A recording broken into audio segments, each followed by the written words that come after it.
امریکہ میں جب ایک قیدی کو پھانسی کی سزا سنائی گئی تو وہاں کے کچھ سائنسدانوں نے سوچا کہ کیوں نہ اس قیدی پر کچھ تجربات کیے جائیں۔ قیدی کو بتایا گیا کہ ہم تمہیں پھانسی دے کر نہیں ماریں گے بلکہ زہریلا کوبرا سانپ ڈسا کر ماریں گے۔ اس کے سامنے ایک کوبرا بڑا سانپ لایا گیا، اس کے سامنے رکھا گیا اور اسے کرسی پر باندھ دیا گیا۔ پھر اس کو سانپ نہیں بلکہ 2 سیفٹی پنیں چبھائی گئیں۔ قیدی کو کچھ سیکنڈ میں موت ہو گئی۔ پوسٹ مارٹم کے بعد قیدی کے جسم میں سانپ جیسا زہر پایا گیا۔ اب یہ زہر قیدی کے جسم میں کہاں سے آیا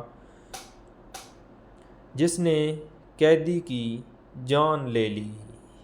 معلوم ہوا کہ وہ زہر اس کے جسم نے ہی صدمے کی وجہ سے پیدا کر دی۔ اس کے بعد سائنسدان اس نتیجے پر پہنچے کہ ہمارے ہر عمل سے مثبت یا منفی توانائی بنتی ہے، وہ ہمارے جسم میں اس کے مطابق ہارمونز تیار کرتی ہے۔ یاد رکھو کہ 75% بیماریوں کی وجہ منفی سوچ ہی ہوا کرتی ہے۔ آج انسان خود ہی منفی سوچ سے خود کو ختم کر رہا ہے۔ 25 سال کی عمر تک ہمیں پرواہ نہیں ہوتی کہ لوگ میرے بارے میں کیا سوچیں گے۔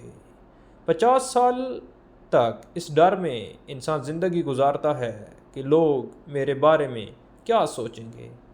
50 سال کی عمر تک پتہ چلتا ہے کہ ہمارے بارے میں تو کوئی سوچ ہی نہیں رہا تھا۔ زندگی بہت خوبصورت ہے، اس لیے ہمیشہ خوش رہیں، آباد رہیں۔